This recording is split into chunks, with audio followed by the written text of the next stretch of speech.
Question, मुझे एक छोटी सी मेरी क्यूरी थी, अगर आप उसको, हमने डे फर्स्ट में जो एक्सरसाइज की थी उसमें चेक पॉइंट जो मैं आपसे उस दिन भी जिक्र किया था, हमारे जो चेक्स लगते हैं, किसी एक चेक का मुझे आप कनेक्शन बनाना बता सकते हैं इसमें कि वो कैसे अप्लाई होता है?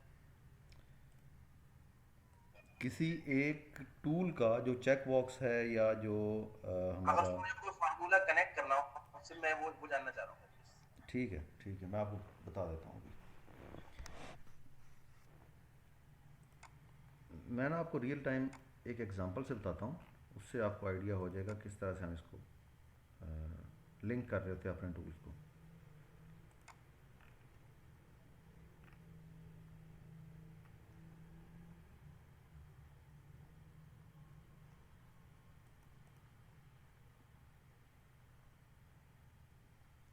ये एक डैशबोर्ड है, इसके अंदर दो टूल्स आ रहे हैं, एक कॉम्बो बॉक्स है और एक लिस्ट बॉक्स है। इन दोनों की सिलेक्शन है, जैसे मैं जनवरी सेलेक्ट कर रहा हूँ, फेब सेलेक्ट कर रहा हूँ, Q1 कर रहा हूँ, नॉर्थ है नॉर्थ 1 या नॉर्थ 2 कर रहा हूँ। ठीक है। अब इसके अंदर हर डैशबोर्ड के अंदर ना मेरे पास एक वर्किंग फाइल होती है जिसके अंदर ये सारी कैलकुलेशन मैं कर रहा हूँ। सबसे पहला जो टूल था जिसमें हम मंथ की सिलेक्शन कर रहे थे, पहले मैं आपको वो दिखा दूँ।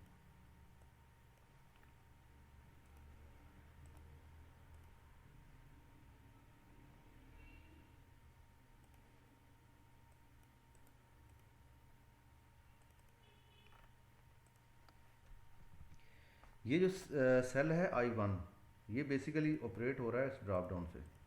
तो मैं अगर यहाँ पे जनवरी करता हूँ तो ये देखें 1 आ गया, इसको मैं हाईलाइट कर देता हूँ।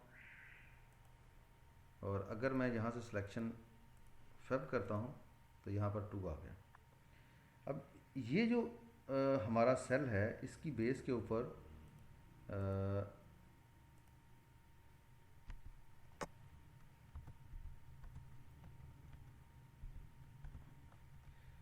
हम ये वैल्यू पिक कर रहे हैं। ठीक है, अब देखें इसमें मैंने वी लुकअप लगाया हुआ है और वी लुकअप से मैं ये वैल्यू पिक कर रहा हूँ। नीचे मेरे पास एक टेबल है, 1 से लेके ऑनवर्ड मैंने उसमें सीरियल नंबर्स लगाए हुए हैं, फिर जनवरी फरवरी मार्च, Q1 अप्रैल मई जून, Q2 और एंड सो ऑन। जब भी मैं ये जो मैंने ग्रे हाईलाइट किया, जब भी मैं यहाँ पे अपने ड्रॉप डाउन से वैल्यूज़ चेंज करता हूँ तो इस सेल के अंदर भी वैल्यू चेंज हो जाती है और ये सेल लिंक है फर्दर इसके साथ। तो एक्चुअली ये जो वैल्यू ड्राइव हो रही है ना, यहाँ पे Q1 लिखा हुआ है, ये वैल्यू ड्राइव हो रही है हमारे इस कॉम्बो बॉक्स से। उसके बाद अगर आप देखें तो MBP और ये डेज़ आ गए। उसके बाद ये टोटल डेज़ हैं और वो डेज़ भी हमने इसी से वी लुकअप किए हैं इस टेबल में से। तो इस तरह से हम इसकी वैल्यूज़ ड्राइव कर रहे होते हैं डैशबोर्ड के अंदर। अब अगर वर्किंग फाइल में देखें तो वर्किंग फाइल में भी यहाँ पर जनवरी की सिलेक्शन है। जब मैं डैशबोर्ड में आता हूँ और मैं यहाँ से फेब करता हूँ तो वर्किंग फाइल में भी यहाँ पे फेब आ जाता है। तो इसका मतलब यह है कि ये जो मंथ है ये भी लिंक है उसी शीट से या उसी टूल के साथ जो मैंने यहाँ पे बनाया था। अब सिर्फ ये लिंक हैं चीज़ें, इसमें कोई वो नहीं है। उसके बाद मैं क्या करता हूँ, जब मैं इसको फर्दर समराइज़ करता हूँ तो यहाँ पे टारगेट्स आ रहे हैं। वो विलुकअप में टारगेट के नाम से एक शीट आ रही है, अनहाइड करें, ये टारगेट शीट आ गई। तो जब भी मैं यहाँ पे मंथ चेंज करूँगा उससे क्या होगा, टारगेट शीट के अंदर यहाँ पे मंथ चेंज हो जाएगा जो कि HIR शीट से ड्राइव हो रहा है और उसके अगेंस्ट ये विलुकअप कर लेगा। अब ये देखिए ये इस तरह से विलुकअप हो रहा है। क्या किया हुआ है, दो चीज़ों को कॉन्कैटिनेट किया है, मंथ को और फ्रेंचाइज आईडी को, और उनकी बेस के ऊपर यहाँ पे भी जो कॉन्कैटिनेटेड एक सेल था मेरा, उसके ज़रिए मैंने वैल्यूज़ पिक की हुई हैं। तो इस तरह से हम अपने टूल्स को लिंक कर सकते हैं फार्मूला के ज़रिए किसी दूसरे सेल से, या कुछ कैलकुलेशंस वगैरह कर सकते हैं इसमें। सर मेरा मेरा अभी तो इसमें ना थोड़ा सा पॉइंट डिफरेंट है। जी जी हम डेवलपर में जाके फीमेल पे चेक बनता है ना, आप समझ रहे हैं, चेक बॉक्स जो होता है जी जी। मेल फीमेल का चेक बॉक्स, मैं उस डेवलपर में जाके सिंबल से वो काका अच्छा जी, अब उसकी मैं आपको एक एग्जांपल देता हूँ। रेंट कैलकुलेशन बना रहा हूँ जिसमें वो 5 साल तो 1 2 3 की कैलकुलेशन, मुझे सिर्फ एक लिंक समझना है कि वो लिंक कैसे होता है। अच्छा, हमने ना ये लास्ट टाइम भी मेरे ख्याल में इसके ऊपर बात की थी और मैंने आपको कहा था कि वो यहाँ तो वीबीए के ज़रिए होगा, अगर आपने मल्टीपल सिलेक्शंस करनी है तो फिर वीबीए के थ्रू होगा। उसका मैं आपको आसान तरीका बताऊंगा जब हम पावर पिवट के ऊपर जाएंगे तो। अच्छा चल ठीक ठीक है। तो आज ठीक। डेफिनेटली जो चीज़ हम आज करेंगे उसमें वो चीज़ कवर हो जाएगी। वो हम स्लाइसर्स के ज़रिए करेंगे और स्लाइसर्स के ज़रिए करना भी आसान है, उसके अंदर कोई कोडिंग भी नहीं आपको करनी पड़ती और बहुत इजीली वो जो है मैनेज भी हो जाता है।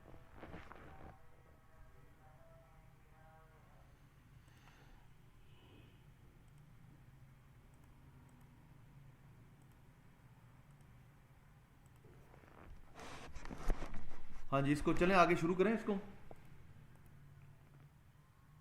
आज का सेशन शुरू करते हैं। हमारे पास कितने लोग हो गए अभी?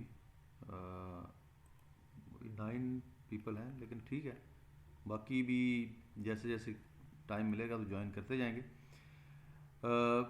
अच्छा, हमने डेटा इंपोर्ट किया था 3 डिफरेंट सोर्सेज से। हमने फोल्डर इंपोर्ट किया, एक्सेल की फ़ाइल इंपोर्ट की और इसी तरह से हमने एक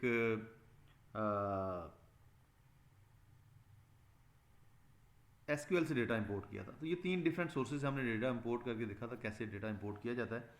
आज हम मैंने आप लोगों के साथ एक डेटा शेयर किया था जो कि मेरे पास यहाँ पर पड़ा होगा।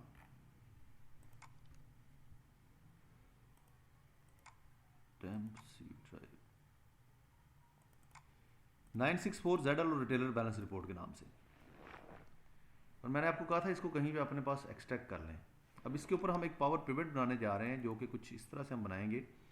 इस पावर पिवट में हम ये फोल्डर भी इंपोर्ट करेंगे, उसके साथ साथ वो जो एक सिंगल फाइल थी उसको भी इंपोर्ट करेंगे। फिर इनके दरमियान में एक रिलेशनशिप बिल्ड करेंगे कि एक टेबल के ज़रिए हम बाकी दोनों टेबल भी समराइज़ कर सकें। उसकी बेस के ऊपर हम मल्टीपल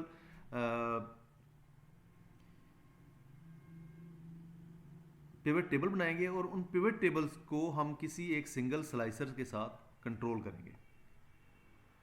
सबसे पहले हम इंपोर्ट करते हैं। अच्छा, ये जितना भी इंपोर्ट करूँगा मैं पावर क्यूरी से ही करूँगा। हम एक्सेल फाइल को इंपोर्ट कर लेते हैं। एक्सेल फाइल को इंपोर्ट करने के लिए मेरे पास सी ड्राइव के अंदर ये रिटेलर बैलेंस रिपोर्ट के नाम से आ रही है, इसको मैंने इंपोर्ट किया। शीट 1 है और इसे मैं लोड कर लेता हूँ। मेरी पहली चीज़ डेटा मॉडल में ऐड हो जाएगी। उसके बाद जैसे ये क्यूरी ख़त्म होती है तो मैं नेक्स्ट फोल्डर दोनों इंपोर्ट कर लूँगा।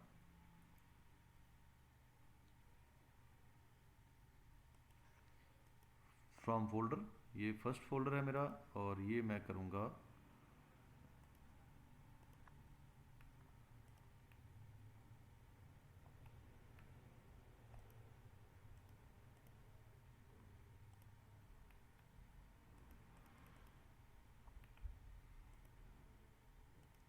बंडल्स के नाम से। मैंने इसको एक्सट्रैक्ट किया हुआ है। ये फोल्डर मेरे पास आ जाएगा। इस फोल्डर की सारी फाइल्स नज़र आ गई, क्या क्या है उन फाइल्स के अंदर। फिर मैंने लोड एंड कंबाइन पे क्लिक किया। ये वो सारे स्टेप्स हैं जो हम ऑलरेडी कर चुके हैं। फर्स्ट फाइल का प्रीव्यू आ गया। अगर आप किसी और फाइल का प्रीव्यू देखना चाहते हैं तो आप यहाँ से उसको सिलेक्ट कर सकते हैं। उसके बाद ओके कर दें। ये डेटा आई थिंक कोई 1 पॉइंट समथिंग मिलियन का डेटा था। तो जब जैसे ये इंपोर्ट होता है तो उसके बाद हम कर लेंगे जो हमारा ZL का फोल्डर था उसको इंपोर्ट कर लेंगे।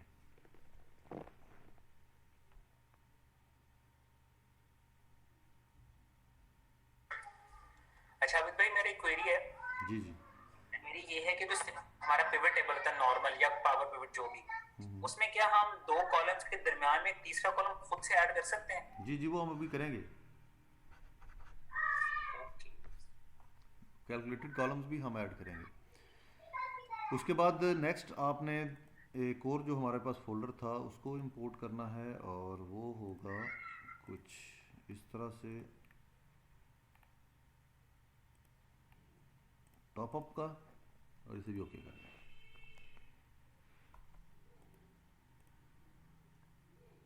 अच्छा, इसकी प्रॉब्लम स्टेटमेंट कुछ यूँ है कि मेरे पास एक फाइल है जिसमें फ्रेंचाइज टू रिटेलर हायरार्की है, और वो अपडेटेड है, आज की टैगिंग के ऊपर है। जो आज जिस तरह से रिटेलर किसी फ्रेंचाइज के साथ टैग है, उस तरह से वो हायरार्की मेरे पास पड़ी हुई है, जिसको मैंने रिटेलर बैलेंस रिपोर्ट का नाम दे दिया।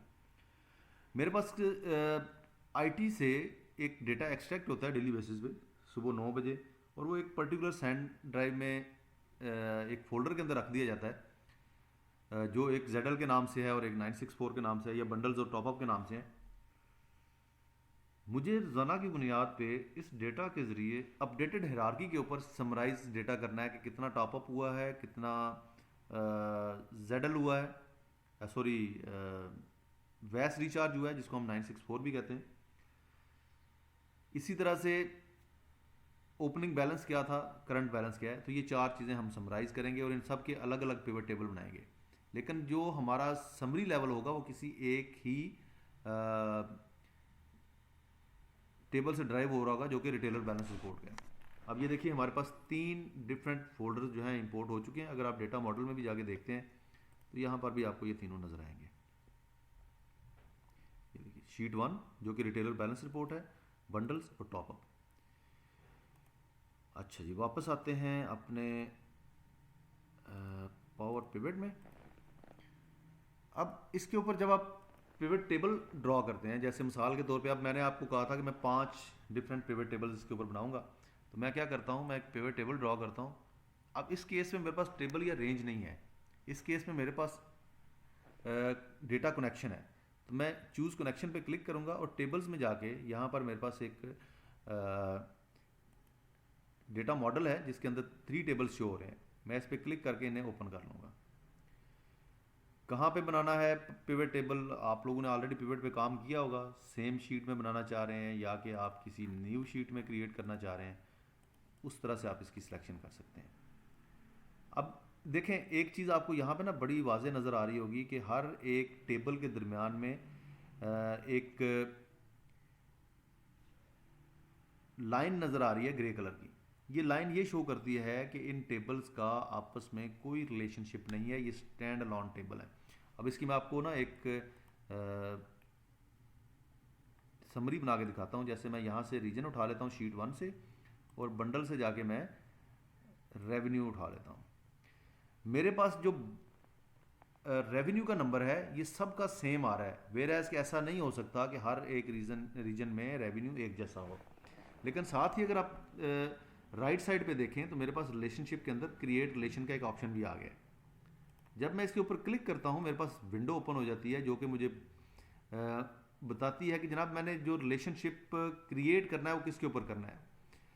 अब अच्छा, इसमें ना 2 चीज़ें आपने ज़हन में रखनी है। एक है रिलेटेड कॉलम यानी कि प्राइमरी की, और एक है कॉलम फॉरेन की। फॉरेन की जो है इसको हम ले लेते हैं, अभी हम बंडल के ऊपर लगा रहे थे तो बंडल को ले लेते हैं, और इसमें रिटेलर आईडी के नाम से एक कॉलम आ रहा होगा, इसको हम फॉरेन की ले लेते हैं। और शीट 1 के अंदर रिटेलर आईडी, इसको हम प्राइमरी की ले लेते हैं और इसको ओके करते हैं। अब नंबर्स के ऊपर ज़रा गौर करें, क्या पहले भी इसी तरह नंबर आ रहे थे?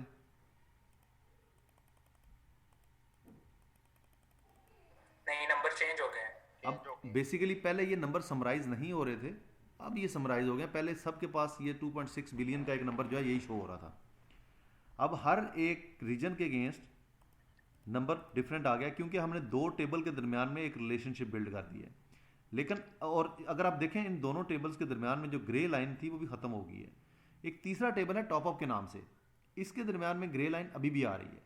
अब इसका एक पिवट हम बनाते हैं यहाँ पे, इंसर्ट पिवट टेबल, और इसको भी कनेक्शन से जाके चूज़ करते हैं हम कुछ इस तरह से।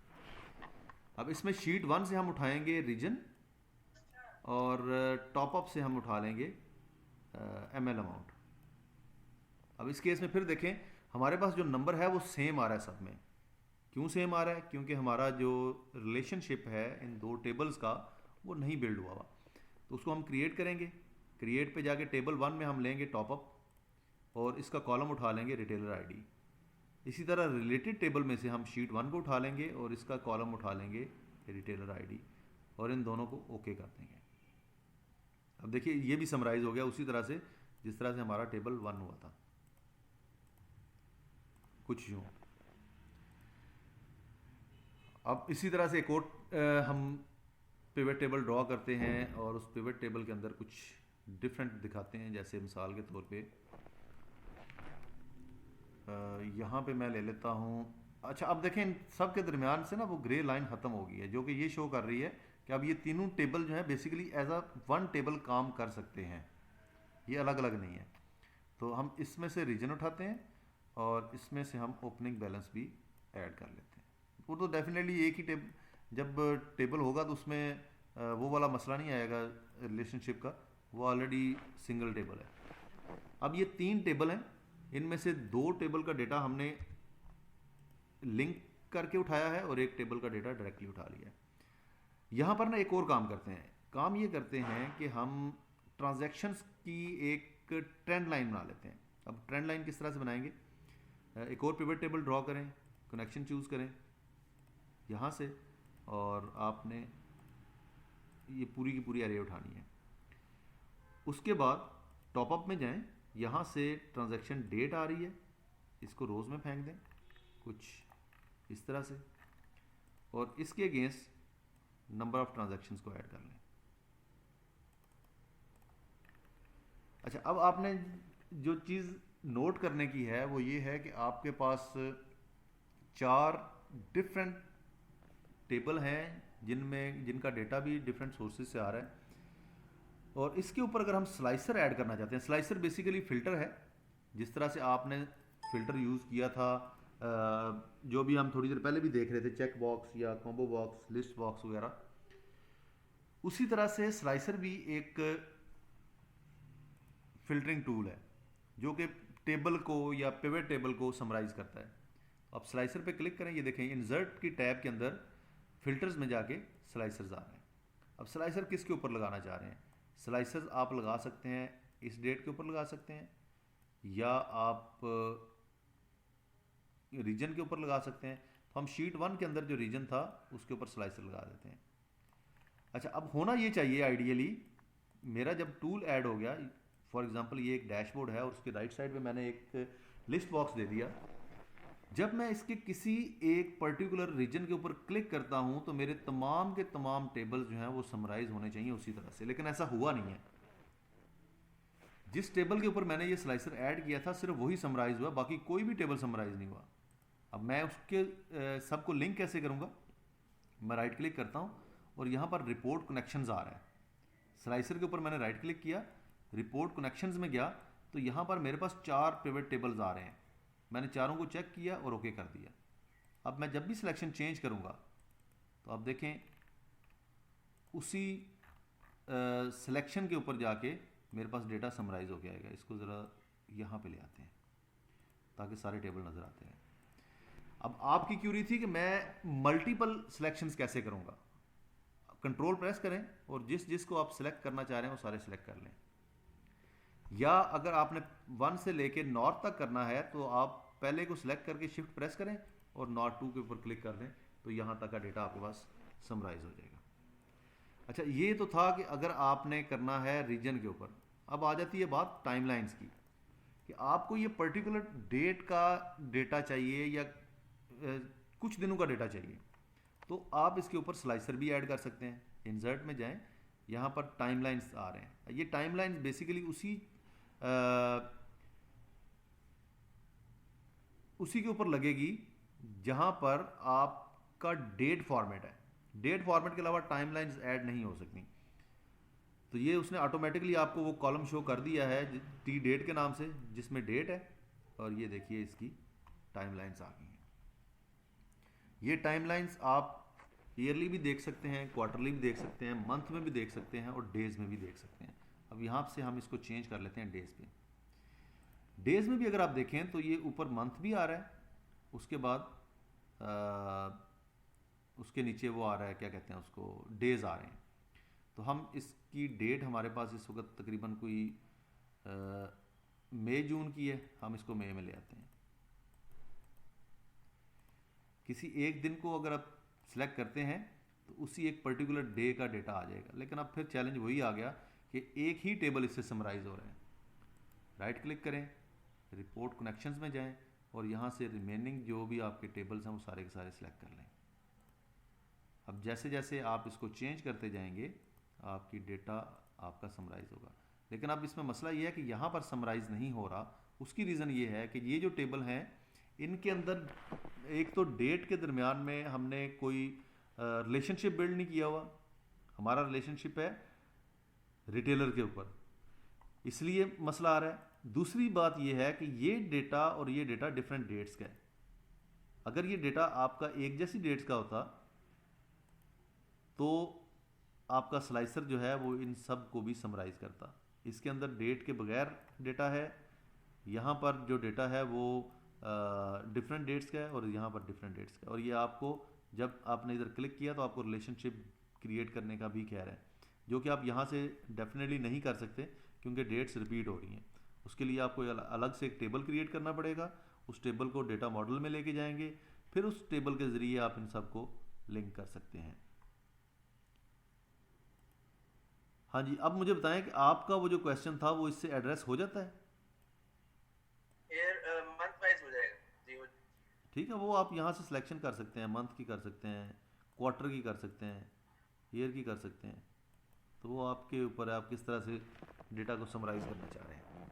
लेकिन उसके लिए आपको जो है ना वो लिंक करना मस्ट है। आप लिंक करेंगे तो डेफिनेटली उसके ऊपर आप डैशबोर्ड बना सकेंगे। बिल्कुल ठीक, थैंक यू। अच्छा, इसके बाद जब हमने स्लाइसर्स ऐड कर लिए, हमने पिवट टेबल इसके ऊपर ड्रॉ कर लिए, तो इसके ऊपर हम ग्राफ्स भी ऐड कर सकते हैं। अगर आप इंसर्ट में जाएं और यहाँ से जाके रिकमेंडेड चार्ट्स ऐड कर लें तो ये ऑटोमेटिकली पिवट चार्ट बन जाएगा। नॉर्मल चार्ट और पिवट चार्ट में जो फर्स्ट गो में देखते ही आपको फ़र्क फील होता है। इसके ऊपर अगर आप देखें, एक तो वो बता रहा है कि ये पिवट में है क्या, और दूसरा इसके ऊपर भी एक फ़िल्टर आ जाता है जिसके ज़रिए आप डेटा को फ़िल्टर कर सकते हैं।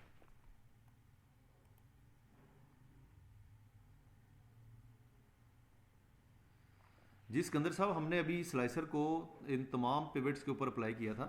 जैसे मैं आपको उसकी दोबारा से एग्जांपल दिखा देता हूँ।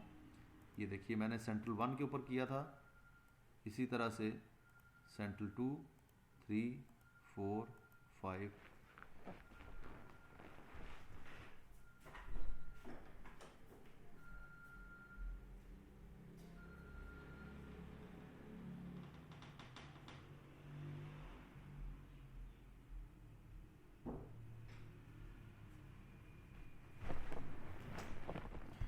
Sorry call. अच्छा, इस तरह से आप, मैं उसका तरीकाकार दोबारा बता देता हूँ। आपने स्लाइसर के ऊपर राइट क्लिक करना है, रिपोर्ट कनेक्शंस में जाना है और जितने भी पिवट टेबल आप इसमें सेलेक्ट करना चाह रहे हैं वो आप सेलेक्ट करके ओके कर दें।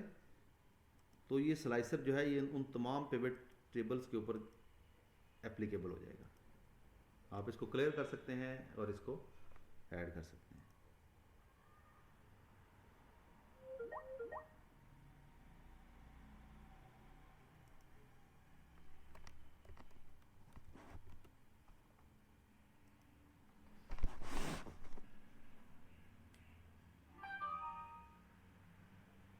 अच्छा, सिकंदर साहब ये क्लियर है, आगे चलें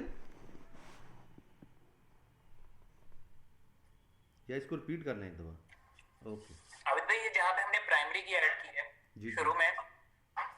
जी जी हेलो जी जी, जो रिलेशनशिप बेसिकली जो हमने बिल्ड किया है उसकी बात कर रहे हैं। हेलो अमित भाई, मेरी आवाज़ आ रही है? हाँ जी, मुझे आपकी आवाज़ आ रही है। आपको मेरी आवाज़ नहीं आ रही? जी आ रही है, अब आई है। जी अच्छा, मैंने ये पूछना था कि यहाँ पे हमने प्राइमरी की ऐड की है शुरू में रिलेशन बिल्ड करते हुए। जी जी। मुझे थोड़ा सा वो बताते हैं उसका मतलब कंडीशन क्या है, क्योंकि मुझसे कभी ये प्राइमरी की लगी नहीं। सब वहाँ पे हमेशा एरर ही आता है मेरे साथ। अच्छा, उसकी रीज़न, एरर आने की रीज़न दो हो सकती हैं। पहली रीज़न ये है कि जो आपका मास्टर टेबल है, जैसे इस केस में हमारे पास retailer balance report master table था, उसके अंदर डुप्लीकेट वैल्यूज़ आ रही हैं जो प्राइमरी की के तौर पे आप लेना चाह रहे हैं, जैसे हमने रिटेलर आईडीज़ ली थी। ऐसे यही एरर देता है। ठीक है, तो आपको वहाँ से डुप्लीकेट्स रिमूव करने पड़ेंगे। पावर पिवट जो है इसके अंदर ये लिमिटेशन है, ये 1 to 1 या 1 to many रिलेशन बिल्ड करता है, many to many relationship build नहीं करता। अलबत्ता जब आप इसको ले जाते हैं पावर बीआई में तो वहाँ पर ये लिमिटेशन ख़त्म हो जाती है, वहाँ पर मैनी टू मैनी रिलेशनशिप भी बिल्ड होता है। अब रिलेशनशिप बेसिकली 4 टाइप के होते हैं। एक होता है 1 to 1, एक 1 to मैनी होता है, और एक मैनी टू 1 होता है, और एक मैनी टू मैनी होता है। स्टैरिक बेसिकली शो करता है ऑल को। अगर आप एसक्यूएल पे काम किया हो तो स्टैरिक ऑल को शो करता है। तो एक का एक के साथ, इस केस में क्या होता है कि आपके दोनों जो टेबल हैं उनके अंदर वैल्यूज़ यूनिक आ रही हैं, तो 1 to 1 रिलेशन बिल्ड कर लेते हैं। दूसरे केस में क्या होता है कि अगर आपके पास जो प्राइमरी टेबल है उसके अंदर वैल्यूज़ यूनिक हैं, सेकेंडरी टेबल के अंदर वैल्यूज़ डुप्लीकेट आ रही हैं। और तीसरे केस में प्राइमरी टेबल में डुप्लीकेट आ रही हैं और सेकेंडरी में यूनिक हैं। अब इस केस में क्या होगा, इस केस में प्राइमरी जो है वो दूसरा बन जाएगा टेबल, पहला टेबल जो है वो सेकेंडरी हो जाएगा। और लास्ट केस में है मैनी टू मैनी, जो कि पावर पिवट आपको अलाउ नहीं करता, ये लिमिटेशंस हैं इसकी। और इस केस में आपको एरर पॉपुलेट हो जाता है। अच्छा, एक और मसला भी होता है जिसकी वजह से पावर पिवट के अंदर जब हम रिलेशनशिप बिल्ड करते हैं तो एरर आता है, और वो होता है एम्प्टी सेल्स का। आपने टेबल क्रिएट किया और उसके लास्ट रोज के अंदर कुछ सेल ब्लैंक थे, तब भी वो रिलेशनशिप बिल्ड नहीं करेगा, आपको वो ब्लैंक सेल्स ख़त्म करने पड़ेंगे। ये 2 चीज़ें हैं जो आपने इसके केस में जहन में रखनी है।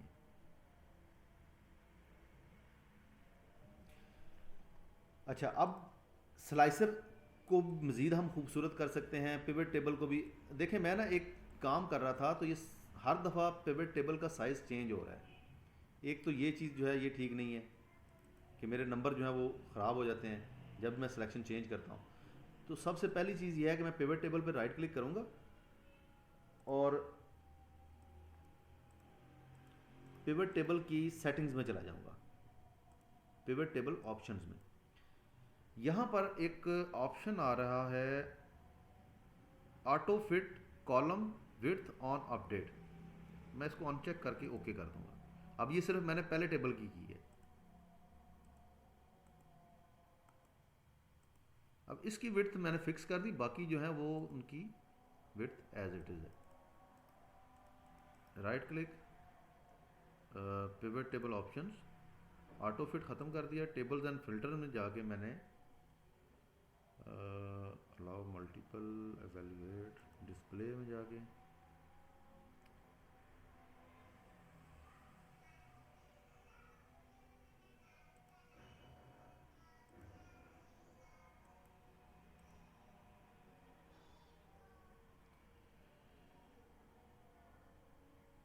अच्छा, इसमें कुछ चीज़ें और भी हैं, जैसे अगर आपने एम्प्टी सेल नहीं देखने तो एम्प्टी सेल को आप ख़त्म कर दें, और अगर देखना चाह रहे हैं उसको भी साथ तो शो वैल्यू शो करा लें उसको, show with no data rows, show with no data columns, ये चीज़ें भी आप ऐड कर सकते हैं। बाकी चीज़ें, अच्छा इसके अलावा एक और चीज़ है पावर पिवट टेबल के हवाले से जो कि हमने नहीं डिस्कस की थी। अगर मुझे इस रीजन के नीचे, अब मैं इस टेबल को ले लेता हूँ और मैं मेरी सिलेक्शन ये वाला पिवट होना चाहिए। मुझे इस पर्टिकुलर टेबल में रीजन के नीचे कुछ मज़ीद डेटा भी शो करना है। जैसे मैं फॉर एग्जांपल यहाँ पे फ्रेंचाइज आईडी देता हूँ। अब यहाँ पे देखें हो क्या रहा है, सेंट्रल 1 उसकी सारी फ्रेंचाइजेस, सेंट्रल 2 उसकी सारी फ्रेंचाइजेस, फिर सेंट्रल 3। लेकिन मुझे ये side by side column show करने हैं, तो मैं क्या करता हूँ कि रीजन्स के ऊपर क्लिक करता हूँ, फील्ड सेटिंग में जाता हूँ, यहाँ से सब टोटल्स एंड फिल्टर्स इसको मैं कर देता हूँ नॉन, और लेआउट एंड प्रिंट में जाके शो आइटम्स लेबल इन टेबुलर फॉर्म को चेक करके रिपीट आइटम लेबल्स इसको चेक कर देता हूँ, तो मेरे पास ये साइड बाई साइड आ जाते हैं। तो अगर आपके पास मल्टीपल कॉलम्स हैं और उनको आप शो करना चाह रहे हैं रोज़ के केस में, तो आप उनको इस तरह से ऐड कर सकते हैं। अच्छा, उसके बाद एक और चीज़ आ जाती है हमारे पास कि स्लाइसर्स के ऊपर हम क्या क्या सेटिंग्स कर सकते हैं। जब भी आप कोई टूल ड्रॉ करते हैं, पिवट टेबल बनाते हैं, कोई इलस्ट्रेशन लेके आते हैं, यानी कि पिक्चर लेके आते हैं, तो आपके पास उसकी फॉर्मेशन के लिए एक नया टैब शो हो जाता है। जैसे इस केस में हमारे पास जो ऑप्शंस के नाम से एक टैब आ रहा है, इसमें फिर फर्दर डिफरेंट फील्ड्स आ जाती हैं। जैसे अब अगर आप देखें सबसे पहले इस स्लाइसर का कैप्शन क्या होगा, कैप्शन है बेसिकली ये टॉप पे जो नाम लिखा हुआ है। तो मैं अगर इसको रीजन लिखा हुआ है तो मैं रीजन सिलेक्शन भी कह सकता हूँ, तो रीजन सिलेक्शन यहाँ पे लिखा हुआ आ जाएगा।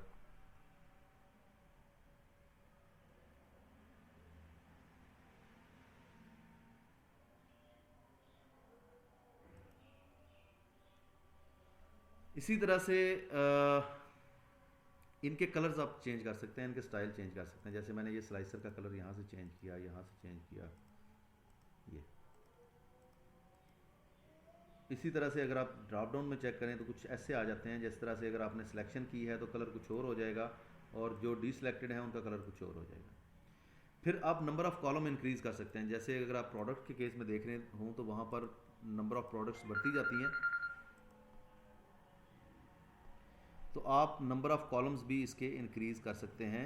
इसकी हाइट विड्थ जो है वो एडजस्ट कर सकते हैं, इसकी अलाइनमेंट्स जो है उसके ऊपर काम कर सकते हैं।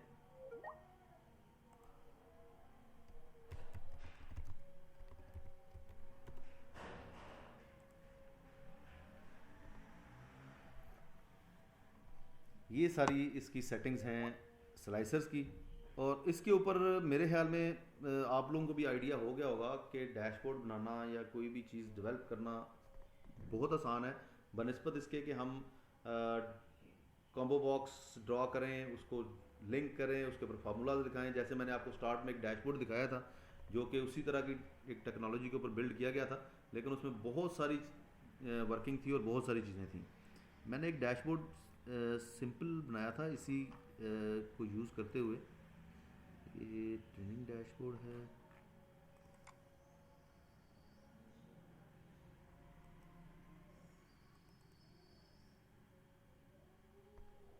अच्छा नहीं ये तो वो दूसरे तरीके से ही बनाया हुआ है।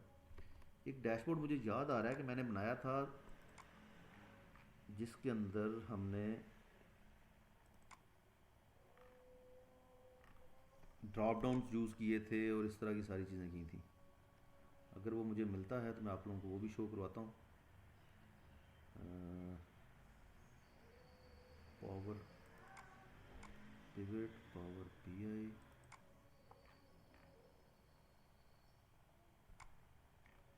चलो मैं ब्रेक टाइम पे उसको सर्च करता हूँ। अगर वो मुझे मिल गया तो मैं आपको दिखा दूंगा। डैशबोर्ड वो भी बहुत खूबसूरत बना हुआ है, लेकिन उसके अंदर जो टूल्स, फिल्टरिंग टूल्स हैं, वो स्लाइसर्स हैं, टाइमलाइंस हैं, और इसी तरह के डेटा के ऊपर बनाया गया है। जो उसके ऊपर ग्राफ्स हैं वो एडवांस लेवल के जो हमारे ग्राफ्स हैं वो मैंने यूज़ किए हैं।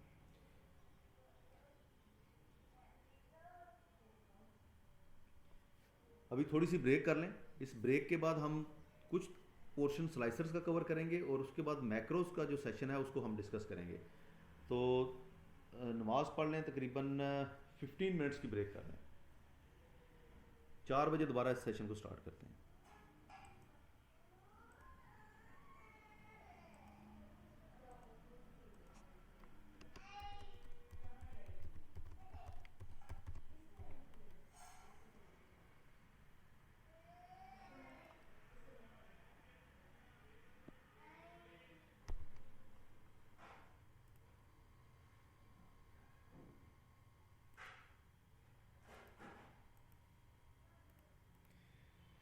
अच्छा, ये सारी चीज़ें थी जो कि हम बिग डेटा के साथ करते हैं। और इसमें आपने जो चीज़ मेन नोट की है वो ये होगी है कि बिग डेटा के अंदर जो सबसे बड़ा काम है वो आपका डेटा इंपोर्ट करना और उसको लिंक करना है। और मेरे ख्याल में किसी भी जगह पे कोई भी चीज़ मुश्किल नहीं है। आप बड़ी से बड़ी रिपोर्ट जो है उसको ऑटोमेट भी कर सकते हैं और प्लस उसका जो टाइम है वो भी रिड्यूस कर सकते हैं। मैं कुछ आपको एग्जांपल्स दिखा देता हूँ जो कि मैं इस वक्त कर रहा हूँ। मेरे पास ये एक रिपोर्ट है, ये भी पावर पिवट के ऊपर बनी हुई है। इसका मैंने पावर पिवट जो है वो बनाया हुआ है। अच्छा, मेरे पास पावर पिवट पहले भी ओपन है। इसका पावर पिवट मैंने बनाया हुआ है और उससे मैं इसको समराइज़ कर रहा हूँ। इसी तरह से मेरे पास यहाँ पर यूटिलाइजेशन की एक रिपोर्ट है। ये इंजीनियरिंग वाले इसको अच्छी तरह समझते हैं। मेरे पास डेली बेस के ऊपर एक फ़ाइल आती है यूटिलाइजेशन की, उसको मैं इस पिवट टेबल में पावर पिवट में फेंक देता हूँ और रिफ़्रेश करता हूँ तो मेरे पास जो डेटा है वो अपडेट होता रहता है। और ये तकरीबन कोई 30 जुलाई से ऑनवर्ड ये डेली बेस पे मैं इसमें अपडेट कर रहा होता हूँ और साइट वाइज इसको समराइज़ कर रहा होता हूँ। तो मुझे वो रोज़ाना की बुनियाद पे कोई वी लुकअप और ऐसी चीज़ें नहीं करनी पड़ती। इसी तरह इसमें TCP के नाम से एक और फोल्डर है जो कि 3G थ्रूपुट और 3G यूटिलाइजेशन को समराइज़ करता है। इसी तरह से 1420 के ऊपर भी मैंने एक पिवट टेबल अप्लाई किया हुआ है। 116 MB का है। 1420 जो रिपोर्ट है ये बेसिकली BVS ट्रांजैक्शन रिपोर्ट है। BVS ट्रांजैक्शन जितनी भी होती हैं वो सारी की सारी आ रही होती हैं। मुझे कुछ पर्टिकुलर डिवाइसेस के अगेंस्ट कुछ पर्टिकुलर डेट्स की ट्रांजैक्शन सिर्फ चाहिए होती हैं, तो मैं पावर पिवट के ज़रिए उनको अलग करता हूँ और फिर फर्दर उसकी रिपोर्ट बना के शेयर कर देता हूँ। तो मेरी मोस्टली जो रिपोर्ट हैं जहाँ पर मेरे पास डेटा बहुत ज़्यादा होता है, उनको मैंने इसी तरह से ऑटोमेट किया हुआ है कि वो मेरे पावर पिवट के ज़रिए ही समराइज़ हो रही होती हैं। तो जो काम करने में मुझे 1 से 1.5 घंटा लगता था कभी, वो मैं 2 से 4 मिनट के अंदर कर लेता हूँ। इससे आपकी लाइफ जो है ना बहुत इजी हो जाती है, आपका टाइम बहुत सेव होता है फार्मूला से, और उन चीज़ों को याद करने से आपकी जान छूट जाती है और बड़े सिंपल तरीके से आप इसको कर सकते हैं। विजुअल जो है वो उसी तरह से अप्लाई करते हैं इसके ऊपर भी, जैसे आपने दूसरे ग्राफ्स या चार्ट बनाते हैं वो इसके ऊपर भी अप्लाई हो सकते हैं। ये डेटा सेल से लिंक भी हो जाता है, अगर फर्दर इसके ऊपर कैलकुलेशन करना चाहें तो वो भी आप कर सकते हैं। अच्छा, इसको लेके power pivot, power query, pivot table, slicer, timelines, इन सब के ऊपर या इस सेशन के ऊपर कोई भी आपका क्वेश्चन है तो आप मुझसे पूछ सकते हैं।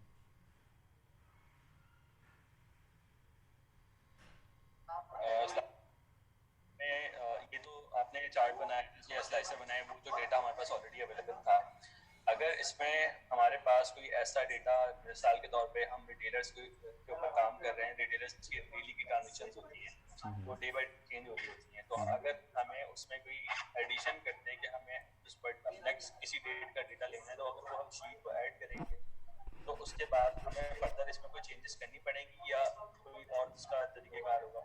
आपके कहने का मकसद ये है कि आपके पास ये एक 13 तक की फाइल्स थी सारी, इनमें कुछ रिटेलर्स का डेटा था, अब 10 रिटेलर और ऐड हो गए हैं उसके अंदर। जो नई मेरे पास फाइल आई है उसमें 10 रिटेलर मज़ीद आ गए हैं, तो क्या उनके लिए मुझे कुछ चेंजेस करनी पड़ेंगी? नहीं, आपको कोई चेंज नहीं करनी पड़ेगी। अगर आपका डेटा फॉर्मेट सेम है तो आपका data as it is upload हो जाता है। अलबत्ता अगर आपने कुछ कॉलम न्यू ऐड करने हैं तो उनके लिए आपको डेफिनेटली चेंजेस करनी पड़ेंगी। डेटा के साथ कुछ नहीं करना पड़ेगा, वो भी आपके पिवट टेबल के अंदर जाके चीज़ें चेंज होगी, जो कि अगर आप देखें तो मैंने कुछ इस तरह से लगाया हुआ है।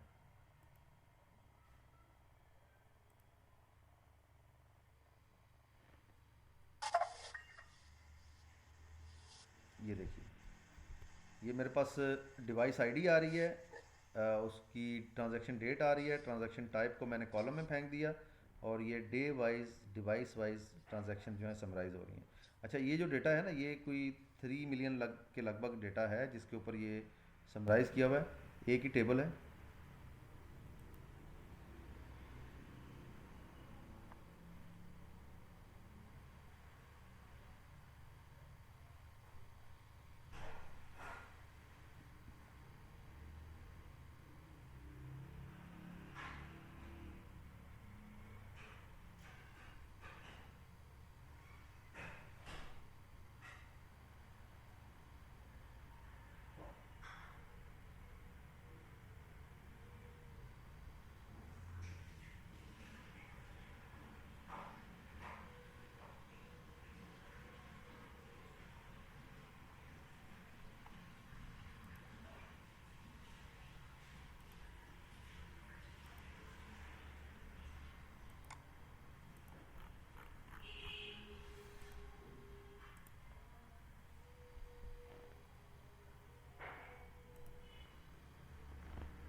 सॉरी गाइस, आज कोई नेटवर्क का इशू चल रहा है आई थिंक साइट के ऊपर, तो ये दूसरी दफ़ा मेरा जो इंटरनेट है ये डिस्कनेक्ट हो गया था।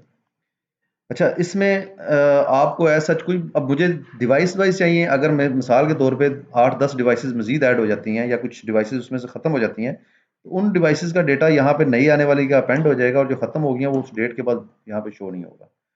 आगे फर्दर जो है ना, डेटा मॉडलिंग के बाद डेटा समराइज जहाँ पे करना है, वो आपके ऊपर है कि आप किस तरह से उसको समराइज करना चाह रहे हैं, किस तरह से उसको लेके चलते हैं।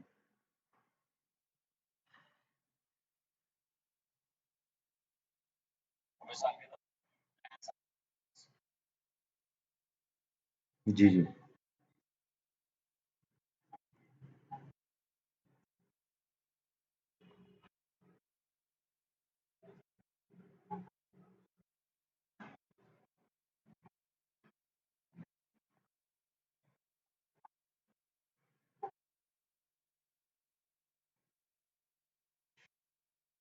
नहीं नहीं, आपको कुछ भी नहीं करना पड़ेगा। देखें, डेटा तो आपका डेटाबेस में डंप होता जा रहा है, फिल्टर आपने करना है आगे।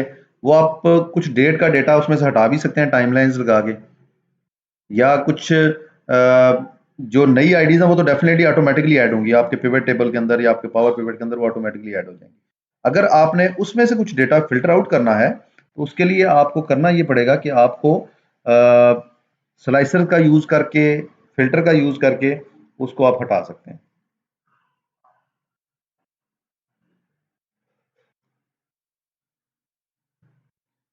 और कोई भी क्वेश्चन पर्टिकुलरली इस चीज के ऊपर जो हमने इस, अच्छा देखें, ये कंप्लीट सेशन है, कंप्लीट कोर्स है इसका, 4 आवर्स का कोर्स होता है, सॉरी 8 आवर्स का, जो हम इसके ऊपर कर रहे होते हैं। तो हो सकता है कुछ चीजें ऐसी हों जो मैंने स्पीडी उसमें से आपको गो थ्रू करवाया हो, कुछ के ऊपर मैंने थोड़ी सी डिटेल्स बताई हूँ, क्योंकि ये 8 घंटे की ट्रेनिंग तकरीबन हम 3 से 4 घंटे के अंदर कंप्लीट कर रहे हैं इसको। इसमें मैं ना आपको इसकी एडवांस शेप सिर्फ दिखा देता हूँ, सिर्फ आपके एक नॉलेज के लिए और एक इंटरेस्ट डेवलप करने के लिए, कि एक यही टूल्स हैं, यही चीज़ें हैं। आप लोग भी अपने सिस्टम के ऊपर इंस्टॉल करवाएं power BI desktop. Free application है, डाउनलोड करें माइक्रोसॉफ्ट की वेबसाइट से, और अगर आपके पास एडमिन राइट्स हैं तो खुद भी कर सकते हैं, अदरवाइज आईटी के पास भी इसका सेटअप पड़ा हुआ है। लेकिन कोशिश कीजिएगा कि अगर आप ये इंस्टॉल करवाते हैं तो इसका लेटेस्ट वर्जन करवाएं। अब ये जो एप्लीकेशन है ये कुछ इस तरह से है। इसके अंदर देखें डेटा मॉडलिंग है, उसी तरह से गेट डेटा है। गेट डेटा में जाके आप पावर क्यूरी में जितने सोर्सेज हैं उनके एडिशनल भी कुछ बहुत सारे सोर्सेज हैं। आप फोल्डर भी ऐड कर सकते हैं, एक्सेल ऐड कर सकते हैं, सीएसवी ऐड कर सकते हैं, जो कि हमने यहाँ पे किए थे। ग्राफ्स इसके अंदर ऑलरेडी बने हुए हैं, टेबल ग्राफ सब कुछ इसके अंदर बिल्ट इन है। आपने सिर्फ और सिर्फ पिवट टेबल की तरह उसकी फील्ड्स जो है वो सेट करनी होती हैं। आप उसका डेटा टेबुलर फॉर्म में भी देख सकते हैं, और आप उसका डेटा जो मैंने आपको एक तीसरा व्यू बताया था, डायग्राम व्यू, उसमें भी ये डेटा देख सकते हैं। यहाँ पे डेटा ट्रांसफॉर्म कर सकते हैं, डेक्स फंक्शन ही यूज होता है सिर्फ और सिर्फ। पावर क्यूरी पावर पिवट से डिफरेंट क्या है इसके अंदर? एक तो many to many relationship build कर सकते हैं, दूसरा इसके जो विजुअल्स हैं, इसकी जो इसके ग्राफ्स हैं, वो आपको बनाने के लिए बहुत ज़्यादा मेहनत नहीं करनी पड़ती, वो बहुत सिंपल है और बहुत आसानी से बन जाते हैं। लेकिन इसकी जो आउटपुट है वो बहुत खूबसूरत है। मैं आपको एक सैंपल इसका दिखाता हूँ। लास्ट ट्रेनिंग में मैंने ये असाइनमेंट करवाई थी।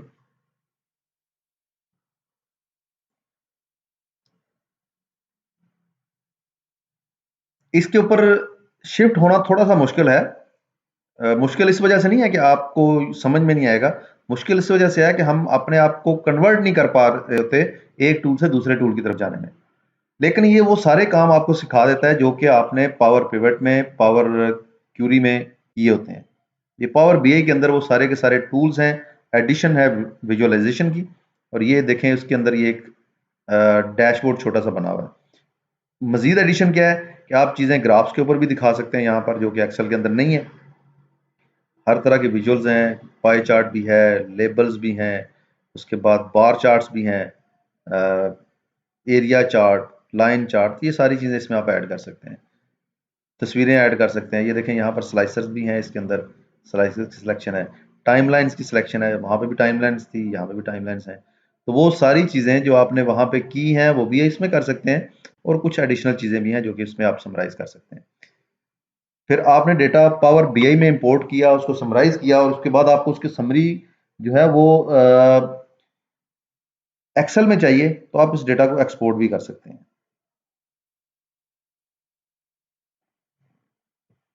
और कोई सवाल, कोई क्वेश्चन? कोशिश करें कि आप आहिस्ता आहिस्ता अपनी रिपोर्ट्स को, जो आपके डेली टास्क हैं, उनको शिफ्ट करना शुरू कर दें एक्सेल फार्मूला से हटा के पावर क्यूरी, पावर पिवट के ऊपर और पिवट टेबल के ऊपर। इसके ऊपर भी आप खूबसूरत डैशबोर्ड बना सकते हैं। मैंने भी सर्च किया था ब्रेक टाइम में, लेकिन मुझे वो डैशबोर्ड मिला नहीं है। लेकिन मुझे जैसे ही मिलता है मैं आपके साथ ग्रुप में शेयर कर दूंगा, आप उसको अपने पास देख लीजिएगा। जो स्पीडोमीटर और वो टू चीजें आपने यूज की थी एक्सेल में, वो आप इसके ऊपर भी अप्लाई कर सकते हैं। अगर यहां तक ओके है तो फिर आगे चलें मैक्रोज की तरफ। अगर कोई क्वेश्चन है तो पूछ लें, अदरवाइज फिर हम मैक्रो की तरफ शिफ्ट हो जाते हैं।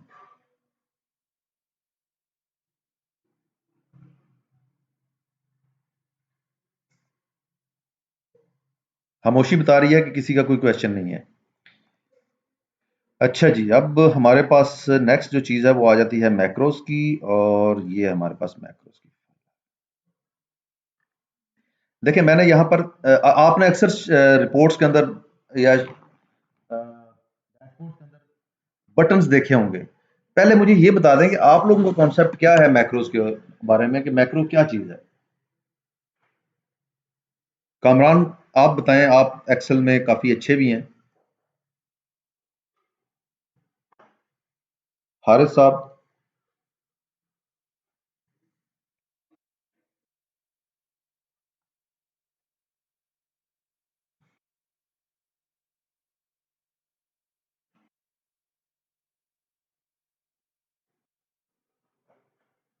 ओके, और कोई बंदा? हारिस साहब आपकी तरफ से, अली असद, बाबर।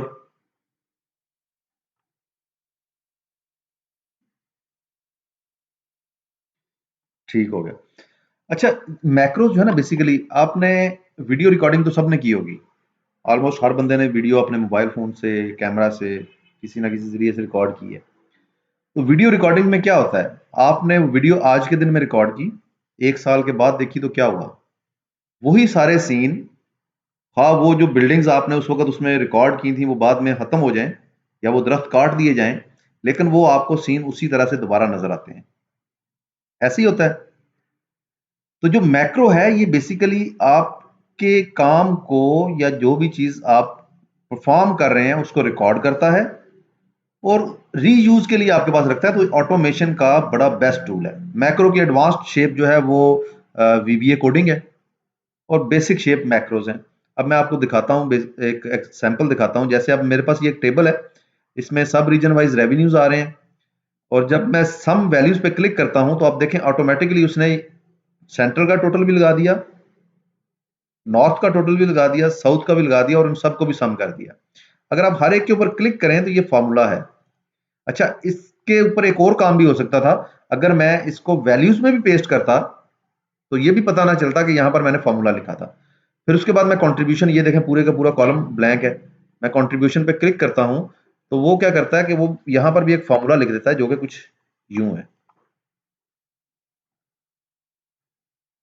अब हर एक में यही फॉर्मूला लिखा हुआ है, हर एक सेल के अंदर यही फॉर्मूला है। इससे कंट्रीब्यूशन ले ली। अब मुझे ये सारी चीजें डिलीट करनी है। अगर तो मैं वन बाय वन करूंगा थोड़ा मे भी टाइम लगे, लेकिन मैं क्लियर ऑल पे करता हूं तो वो ऑटोमेटिकली सब कुछ रिमूव कर देता है। इसी तरह मैं एक और डेटा के ऊपर जाता हूं। मेरे पास डेटा समराइज है, मैं इसके ऊपर ग्राफ बनाना चाहता हूं। मैंने क्लिक किया, वो ऑटोमेटिकली ग्राफ ड्रा हो गया। तो बैकएंड पे बेसिकली हुआ क्या है, मैंने या तो बैकएंड पे कुछ कोडिंग लिखी थी, ऑप्शन वन। ऑप्शन टू, मैंने बैकएंड पे कोई मैक्रो रिकॉर्ड किया था, और उस मैक्रो को मैंने रन किया थ्रू अ बटन, और जो भी चीज उस वक्त मैंने उस पर की थी या रिकॉर्डिंग की थी वो उसने परफॉर्म कर दी। इसकी एक बड़ी एक एडवांस्ड किस्म की शेप पे भी मैंने काम किया था। मैं देखता हूं अगर मुझे वो फाइल मिल जाती है। वो भी मैंने किसी को बना के दी थी शीट।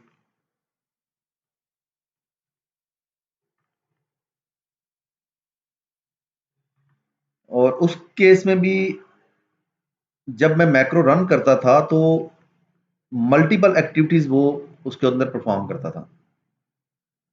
नहीं, ये नहीं, अनफॉर्चुनेटली चीजें अभी याद आ रही हैं करने वाली। और ये मैंने काम काफ़ी पहले से किए हुए थे।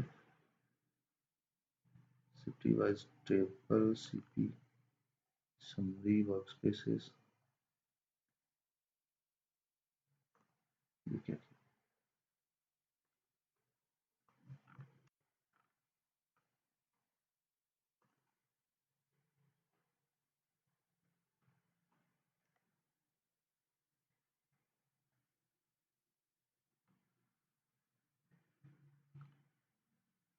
कभी कभी ऐसे भी होता है कि जब हमें कोई चीज़ चाहिए हो तो वो चीज़ बड़ी मुश्किल से मिलती है हमें। अच्छा, यहाँ पे तो नहीं मैंने सेव कर दिया था उसे।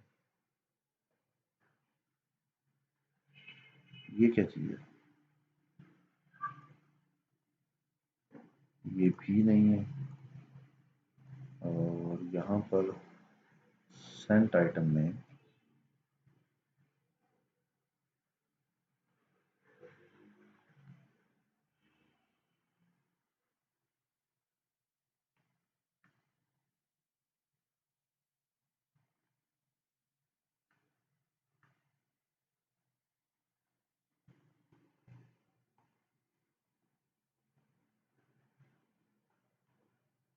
मसला ये है कि मैं आपको इसलिए दिखाना चाहता हूँ, वो चीज़ आप में काफ़ी ज़्यादा इंटरेस्ट डेवलप करेगी।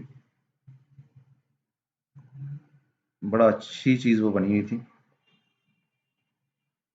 लेकिन अनफॉर्चुनेटली मुझे मिल नहीं रही। बस,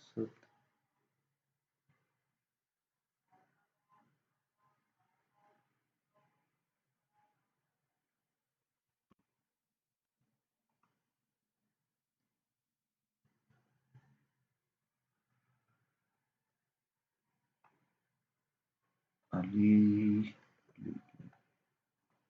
अली हसन, यस, अली हसन को मैंने सेंड की थी, मुझे याद आ गया। और ये क्या है जी?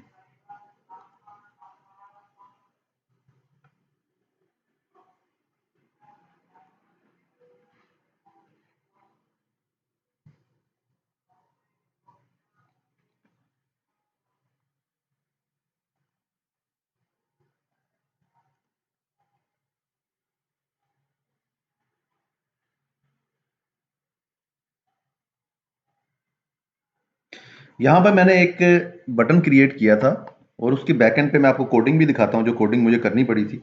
ये करेगा क्या कि कुछ शीट्स में जाएगा, वहां पर न्यू रोज ऐड करेगा, कुछ फार्मूलाज लिखेगा, उसके बाद एक नई शीट क्रिएट करेगा, उसके अंदर कुछ फार्मूलाज लिखेगा।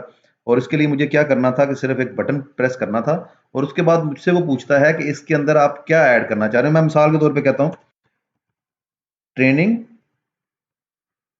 एक्सरसाइज के नाम से एक आप रो ऐड कर दो। जब मैं ओके पे क्लिक करता हूं तो ये देखें, ये ट्रेनिंग एक्सरसाइज के नाम पे जहां जहां पे जितनी जितनी रोज मैंने कही थी वो ऐड भी कर रहा है, उसके फार्मूलाज को भी लिख रहा है। और एंड पे आके उसने कुछ, ये देखें, ट्रेनिंग के नाम से, ट्रेनिंग एक्सरसाइज के नाम से शीट भी आ गई। और इसी के नाम पे अगर आप देखें यहां पर, तो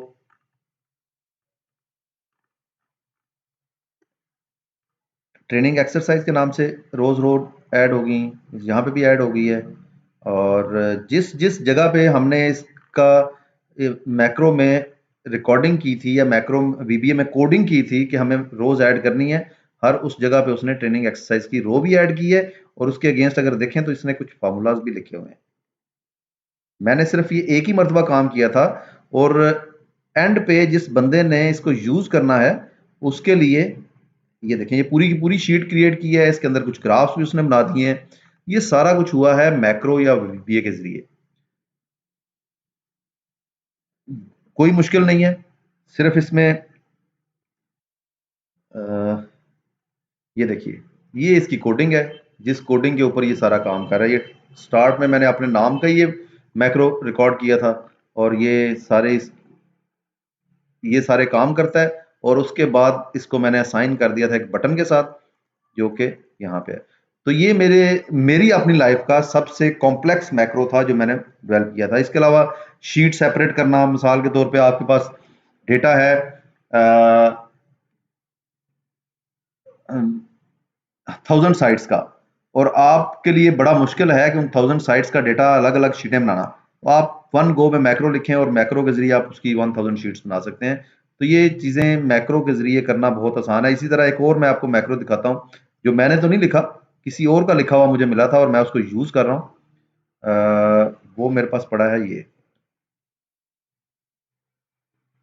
ये मैक्रो क्या करता है कि मैं इसके अंदर कुछ साइट आईडीज लिखता हूँ और एक दूसरी शीट के अंदर भी मैं वो साइट आईडीज के लेट लॉन्ग लिखता हूँ। तो ये लेट लॉन्ग की बेस के ऊपर उसके 5 नेबर मार्क करता है, नज़दीक तरीन साइट कौन सी है, पहली, दूसरी, तीसरी, चौथी और पांचवी, और उनका डिस्टेंस क्या है इस मेन साइट से।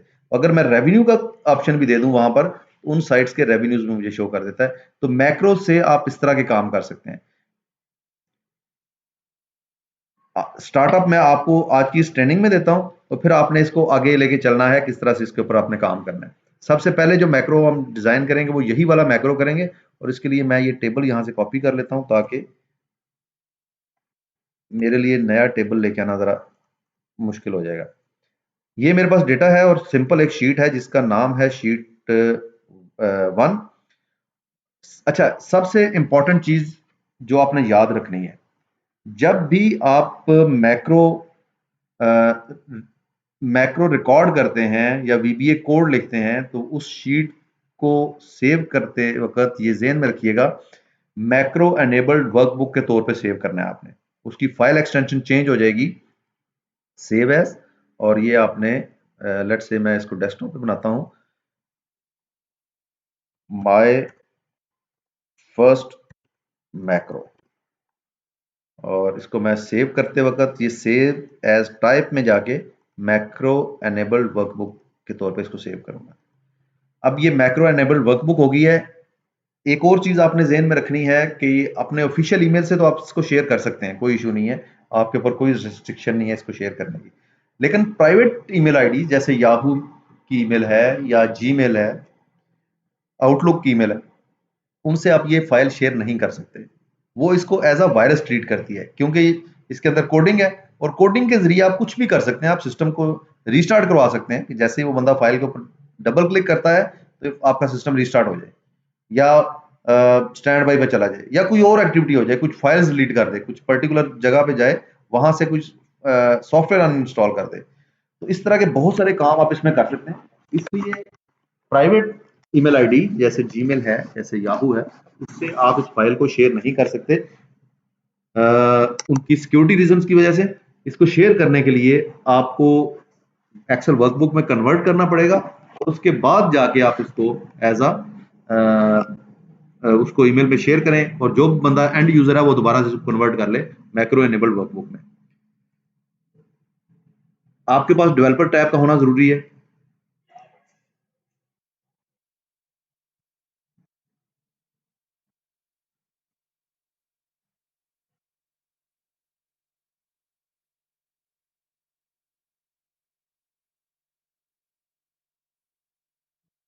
मैं आपका सवाल नहीं समझ सका, इसको थोड़ा सा प्लीज रीफ्रेज करेंगे।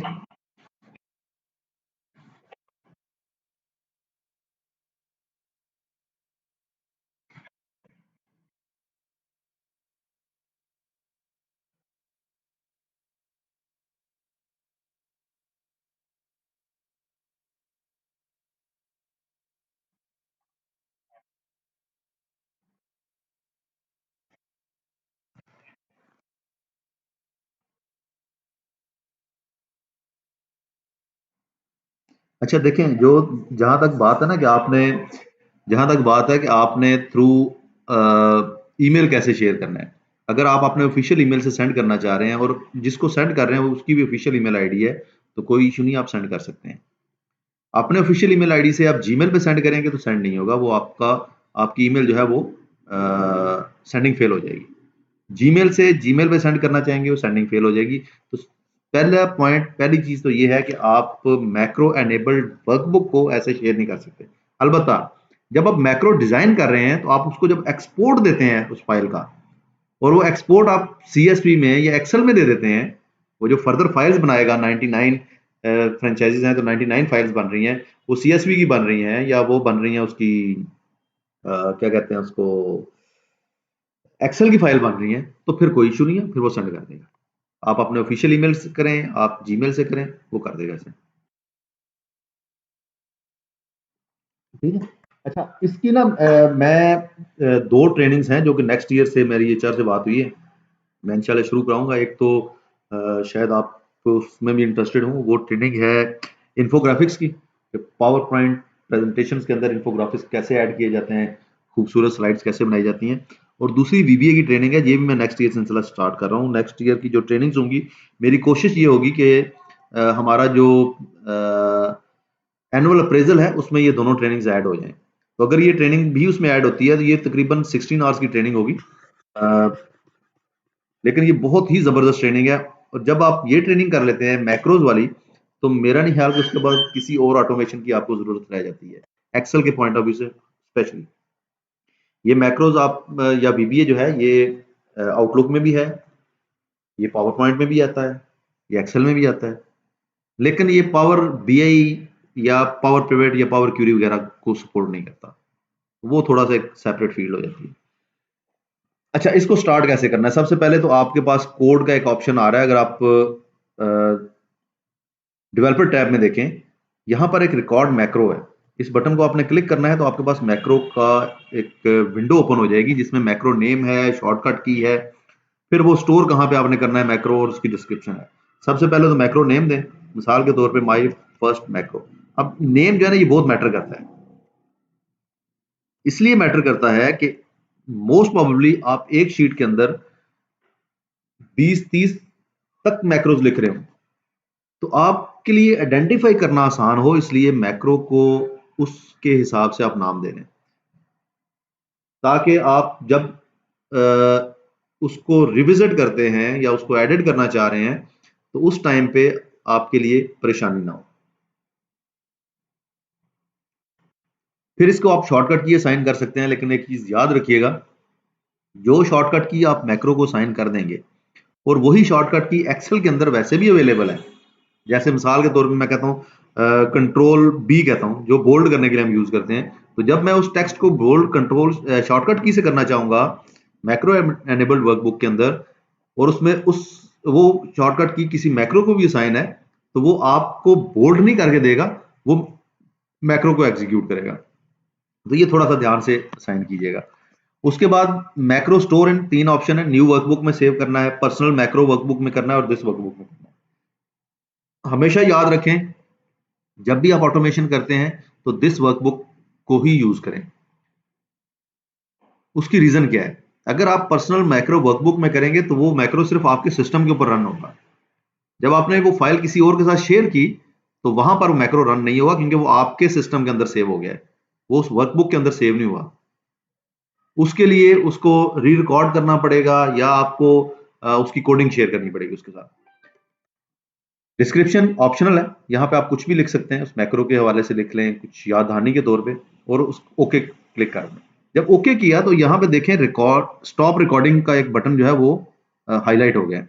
अब इसका मतलब ये है कि मैं जो भी अब काम करूंगा ये उसको रिपीट करेगा जब मैं इसको मैक्रो को रन करूंगा। तो मैं क्या करता हूँ, यहाँ पे एक फॉर्मूला लिखता हूँ, एक फॉर्मूला यहाँ पे लिखता हूँ, फिर यहाँ पे लिखता हूँ और एक एंड पे लिखता हूँ, फिर मैं इन सबको कॉपी करके और वैल्यूज में पेस्ट कर देता हूँ। ये मैंने काम किया और मैक्रो को स्टॉप कर दिया। ये मैक्रो की रिकॉर्डिंग कंप्लीट हो गई है, ये अपना काम करेगा। लेकिन इसको रन कैसे करना है, एक तरीकाकार तो ये है कि आप मैक्रोस में जाएं, ये देखें माई फर्स्ट मैक्रो आ रहा है, रन पे क्लिक करें तो ये रन हो जाएगा। और दूसरा तरीकाकार ये है कि किसी इलस्ट्रेशन को या बटन को, अब बटन आपने पढ़ा था डेवलपर में, अगर देखें तो इसको हमने डिस्कस नहीं किया था, मैंने कहा था मैक्रो के टाइम पे इसके ऊपर काम करेंगे। जब मैं बटन को ड्रा करने की कोशिश करता हूं तो मुझे वो बटन कहता है कि क्या इस बटन के ऊपर कोड लिखना है या क्या ऑलरेडी लिखा हुआ कोड अटैच करना है, तो मैंने माई फर्स्ट मैक्रो को अटैच कर दिया। अब ये बटन आ गया मेरे पास। ये है एडिट मोड, जब ये सिलेक्टेड होता है तो एडिट मोड में होता है, जब ये मैं हटा देता हूं इसको, अब ये एग्जीक्यूटेबल मोड में आ गया। अब ये वो सारे काम करता है जो कि मैंने इस मैक्रो के ऊपर किए थे। मैं जरा ये सेल खत्म करता हूं, यहां से क्लियर कर देता हूं और इस बटन पे क्लिक करता हूं, वही काम जो मैंने मैक्रो रिकॉर्डिंग के टाइम पे किया था वो इसने कर दिया। अच्छा, इसके अलावा अगर आप ये बटन खूबसूरत बनाना चाह रहे हैं तो आप क्या करें, इंसर्ट में जाएं और यहां से कोई इलस्ट्रेशन ड्रॉ कर लें। जैसे फॉर एग्जांपल मैं ये इलस्ट्रेशन ड्रॉ कर लेता हूं, और इसको मैं कोई खूबसूरत सा कलर दे देता हूँ, जैसे मिसाल के तौर पे ये हो गया, या 3D शेड वगैरह, 3D व्यू, जो भी आप देना चाहें इसको यहाँ से कर सकते हैं। उसके बाद मैंने राइट क्लिक किया, इसके ऊपर टेक्स्ट ऐड किया और सम इसके अंदर टेक्स्ट ऐड किया, राइट क्लिक करें और असाइन मैक्रो पे क्लिक कर दें। मैक्रो की लिस्ट आ गई, उसमें से वो पर्टिकुलर मैक्रो सेलेक्ट करके ओके कर दें। अब ये बटन भी उस मैक्रो को रन करेगा, ठीक है। अच्छा, दूसरा हमारा जो मैक्रो था या दूसरा जो बटन था वो क्या कर रहा था, वो कॉन्ट्रीब्यूशंस ले रहा था। उसका भी तरीकाकार वही है, रिकॉर्ड मैक्रो पे क्लिक करें और इस मैक्रो को भी एक नाम दे दें। मैक्रो नेम में आप स्पेस नहीं दे सकते, अदरवाइज वो मैक्रो को सेव नहीं करता। तो आपने यहाँ पर नाम जो है वो इकट्ठा लिखना है। ओके कर दें, मैक्रो रिकॉर्डिंग स्टार्ट होगी। उसके बाद आपका फार्मूला आ जाएगा यहाँ पर, दिस डिवाइडेड बाय दिस, और इस फार्मूला को भी मैं यहाँ तक पेस्ट करता हूँ और उसके बाद इसकी फार्मूला को कॉपी करके वैल्यूज पेस्ट कर देता हूँ और इसे स्टॉप कर देता हूँ। इसी तरह का एक और बटन मैं ड्रॉ करता हूँ यहाँ पे, इसी को कॉपी कर लेते हैं और इसके अंदर हम लिख देते हैं कंट्रीब्यूशंस, और इसको जो मैक्रो असाइन करना है वो CUNT वाला कर देते हैं। अब ये देखिए सम करेगा और ये कंट्रीब्यूशंस लेगा। एक तीसरा मैक्रो बनाते हैं जो कि इन दोनों मैक्रोज को के एक्शन को रिवर्ट कर देगा। अब उसके लिए फिर रिकॉर्ड मैक्रो, और इस मैक्रो को हम नाम दे देते हैं क्लियर का। ओके करें, उसके बाद इसको भी डिलीट कर दिया, ये भी डिलीट कर दिया, ये भी और ये सब कुछ डिलीट हुआ। मैंने रिकॉर्डिंग स्टॉप कर दी। अब मैं एक और बटन ड्रॉ करता हूं और उस बटन का जो कैप्शन है वो हम लिख देते हैं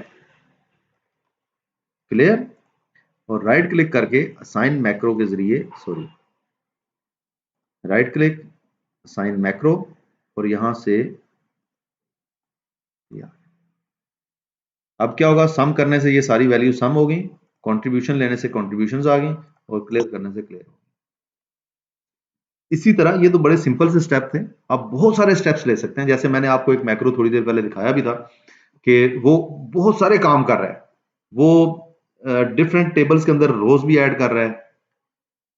उसको मैं नाम बता रहा हूँ नए प्रोजेक्ट का कि इसका नाम ये है।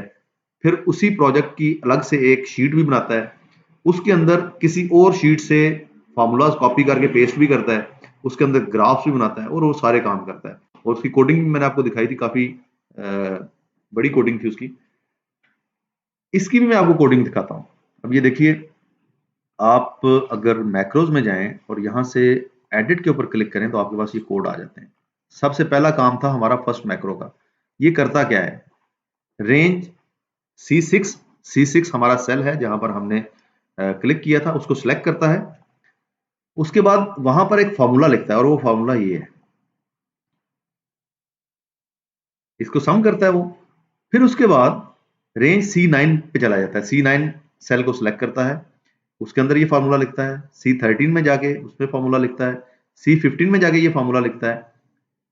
फिर C15 को ये सिलेक्ट करके, अब ये देखें ये जो सिलेक्शन है ना, एंड अप एंड डाउन, ये मैंने शॉर्टकट की के साथ अप एरो या डाउन एरो के साथ सिलेक्शन की थी। ये उसने वो सारे के सारे सेल सिलेक्ट किए और उस सिलेक्शन को कॉपी किया, कॉपी करके उसको पेस्ट स्पेशल कर दिया। और पेस्ट स्पेशल क्या किया वैल्यूज में। और उसके बाद ट्रांसपोज मैंने नहीं किया था पेस्ट स्पेशल में, क्योंकि एक ऑप्शन ट्रांसपोज का भी होता है, तो उसने फॉल्स कर दिया इसको। ब्लैंक को स्किप मैंने नहीं किया, और एप्लीकेशन कट कॉपी मोड को मैंने खत्म कर दिया था, वो भी फॉल्स हो गया। तो ये सारे काम ये मैक्रो कर रहे हैं। इसकी कोडिंग ऑटोमेटिकली लिखी गई है, ये कोड आप खुद से भी लिख सकते हैं। जब VBA डेवलपमेंट करते हैं, डेटा स्क्रैपिंग करते हैं, जैसे आपने सुना होगा कि वेबसाइट का कोई भी डेटा है, जैसे एड्रेसेस हैं या द्रास बीके है, उसके ऊपर जितना भी डेटा आ रहा है वो सारे का सारा डाउनलोड कर सकते हैं वहां से। कस्टमर नेम डाउनलोड कर सकते हैं, उनके ईमेल आईडीज डाउनलोड कर सकते हैं, जो जो भी डेटा वहां पर उन्होंने शो किया हुआ है वो डेटा आप निकाल सकते हैं वहां से। प्रोडक्ट्स के नाम कर सकते हैं, उनकी प्राइसेस डाउनलोड कर सकते हैं, उसका वेंडर कौन है वो चीज़ें डाउनलोड कर सकते हैं। तो वो सारी की सारी चीज़ें इसी VBA के जरिए हो रही होती हैं, मैक्रोज के जरिए हो रही होती हैं। पाइथन बेस्ट टूल है उसके लिए, लेकिन पाइथन के अलावा आप VBA मैक्रो के जरिए भी कर सकते हैं। अच्छा, ये दूसरा था जहां पे हमने एक और फॉर्मूला लिखा था कंट्रीब्यूशंस का। ये देखिए मैक्रो नेम कंट्रीब्यूशन आ गया। इसमें याद रखिए कि ये जो कॉलम के बाद ग्रीन कलर में टेक्स्ट शो हो रहा है, ये टेक्स्ट VBA को नजर नहीं आता, ये आपको नजर आता है। VBA के लिए ये एक एम्प्टी लाइन है, वो पढ़ना शुरू करता है रेंज से, कहां से सिलेक्ट किया, फिर उसको कॉपी किया, ये फार्मूला लिखा, कॉपी किया, कॉपी करके एंड तक सिलेक्ट किया और वैल्यूज पेस्ट की वगैरह वगैरह, ये वो सारी चीजें आ जाती हैं। और लास्ट में हमने क्लियर किया था, तो क्लियर के लिए D3 से D13 तक सिलेक्ट करके क्लियर किया, C6 को क्लियर किया, C9, C13, C15 और H12, ये रेंज हमारी लास्ट पे सिलेक्शन आ गई। तो ये है मैक्रोज, जो मैक्रोज काम कर रहे होते हैं। कहीं पे जाके मैक्रोज की लिमिटेशन आती है और आपको वो काम VBA में जाके मैनुअली लिखना पड़ता है, और कुछ केसेस के अंदर ये ऑटोमेटिकली कर रहे होते हैं।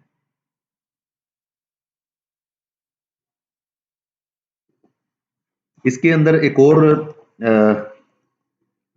बड़ी जबरदस्त चीज थी, मैं सर्च करता हूं, अगर मुझे वो डैशबोर्ड मिल गया 2018 और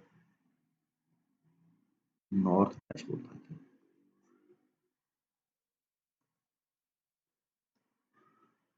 मैक्रो एनेबल्ड वर्कबुक सर्च करते हैं।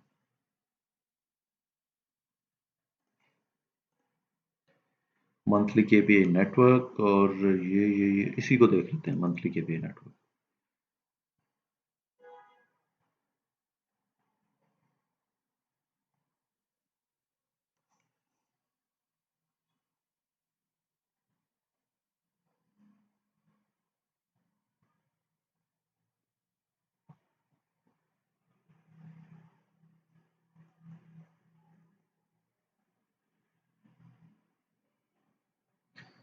अच्छा, जब भी आप मैक्रो एनेबल वर्कबुक ओपन करते हैं तो इसमें एनेबल कंटेंट का एक वार्निंग आ जाती है। ये वार्निंग बेसिकली आपने खुद से यहाँ पर ऑप्शन से सिलेक्ट की होती है, या बाय डिफॉल्ट ये वार्निंग आपके पास आ रही होती है। अब इसके अंदर मैं इसको क्लोज कर दूं। इसके अंदर मैक्रो क्या है बेसिकली? इसके अंदर मैक्रो ये है कि मैं एक दफा ये शीट्स इसकी सारी हाइड कर लूं। अब ये देखें, मेरे पास यहाँ पर नीचे सिर्फ एक ही शीट आ रही है सर्च साइट के नाम से। मेरे पास कुछ बटन्स बने हुए हैं जैसे TCH, आप तो TCH अवेलेबिलिटी देखनी बंद कर दी इन्होंने। मैं शीट पे क्लिक करता था तो मेरे पास TCH की अवेलेबिलिटी जो है वो शो हो जाती थी, और उसके रिलेटेड सारे के सारे KPIs आ रहे होते थे। दूसरी शीट ऑटोमेटिकली हाइड होगी। इसी तरह नोड B पे मैं गया, नोड B की शीट मेरे पास आ गई, इसके ग्राफ्स, इसकी सिलेक्शंस। देखने वाले को यही लगता है कि ये उसी शीट के अंदर रहते हुए सारा डेटा अपडेट हो गया है, लेकिन ये सारी अलग शीट्स में बने हुए हैं। सिर्फ मेरे इस बटन के जरिए ये उस पर्टिकुलर शीट को अनहाइड करके और जो एक्टिव शीट थी उसको हाइड कर देता है। ये मैक्रो इतना काम कर रहा है। इसकी भी मैं कोडिंग आपको दिखा देता हूँ। डेवलपर मैक्रोस, और लेट्स से कोई एक ओपन कर लेते हैं। Select sheet E node B, E node B को ये विजिबल करता है, ई नोड बी को ये विजिबल फॉल्स यानी कि हाइड कर देता है। बस ये काम कर रहा है। लेकिन ये उस बंदे को जिसने मैक्रोज के ऊपर काम नहीं किया उसके लिए बहुत ज्यादा अट्रैक्टिव चीज है कि आप हाइपरलिंक से कर सकते हैं ये, लेकिन उसमें हाइड नहीं हो सकती। इसमें ये शीट हाइड भी कर देता है। मैक्रो का सिर्फ स्टार्टअप दे रहा हूं मैं आपको, आगे आपने जितना भी इसमें बढ़ना चाहें बढ़ सकते हैं। अगर आप मेरे YouTube चैनल के ऊपर हैं तो फ्यूचर में जाके मैं इसकी भी ट्रेनिंग अपडेट करूंगा। आजकल तो मैं पावर पॉइंट की स्लाइड्स के ऊपर बना रहा हूँ वीडियोस, तो उसके बाद होपफुली मैं VBA के ऊपर भी बनाऊंगा, तो आप वहां से हेल्प ले सकते हैं कोडिंग की भी और मैक्रोज के। मैक्रोज की रिकॉर्डिंग सिंपल और इजी है, VBA की कोडिंग थोड़ी सी मुश्किल है, उसमें आपको लिखना पड़ता है, और अगर आपके पास IT का बैकग्राउंड नहीं है तो उसको सीखने के लिए थोड़ा सा टाइम भी लगता है। ये था सारा हमारा कंटेंट इस ट्रेनिंग का। अगर कोई भी चीज़ ऐसी जो कि मुझसे स्किप होगी और मैंने आप लोगों के साथ शेयर की हो कि हम इसको भी डिस्कस करेंगे, तो आप प्लीज़ वो मुझे हाईलाइट कर दें। कोई भी क्वेश्चन अब तक की जितनी भी चीज़ें हमने डिस्कस की हैं उनके ऊपर है तो वो कह दें।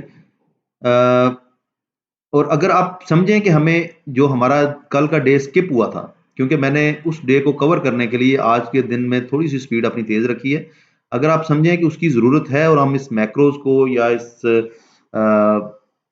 पावर टूल्स को थोड़ा सा एक्सटेंसिव लेवल पे डिस्कस करें, तो आप मुझे बता दीजिएगा, फिर मैं एचआर से रिक्वेस्ट करके मंडे को 2 आवर्स का सेशन जो है वो भी रखवा लूंगा। अभी कोई भी क्वेश्चन है तो आप मुझसे पूछ सकते हैं।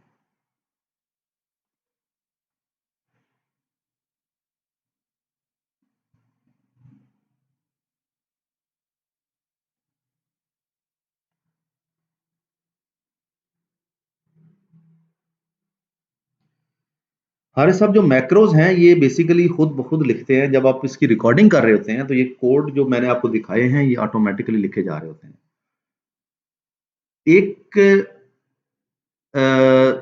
एक ऐसा पॉइंट आता है जहां पर हमारी रिकॉर्डेड मैक्रोज जो हैं वो उसके बाद हमें सपोर्ट नहीं करते।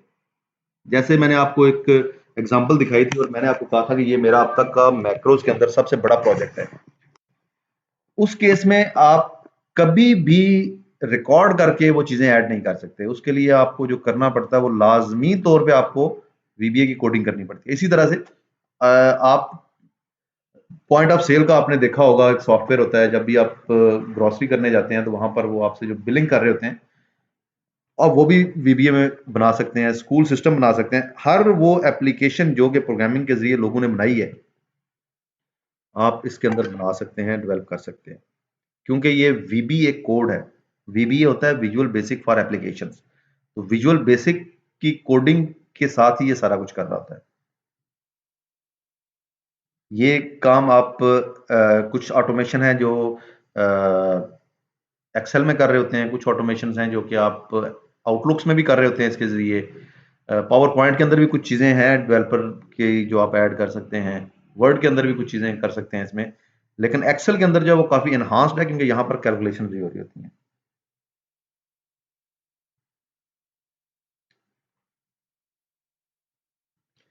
अभी मैंने जो आपको मैक्रोज दिखाए थे उसमें मैंने कोई कोड नहीं लिखा, वो सिंपली मैंने रिकॉर्ड करके आपको दिखाए हैं।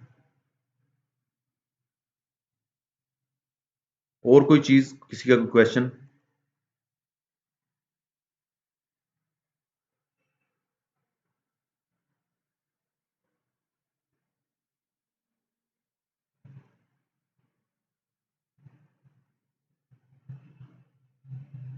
अच्छा, मैं ना ग्रुप में भी मैसेज डाल दूंगा, मुझे आप वहां पे भी अपना फीडबैक दे दीजिएगा। अगर इन केस आप लोगों को चाहिए हो एक और सेशन, एक 2 आवर्स का सेशन, तो मुझे बता दीजिएगा।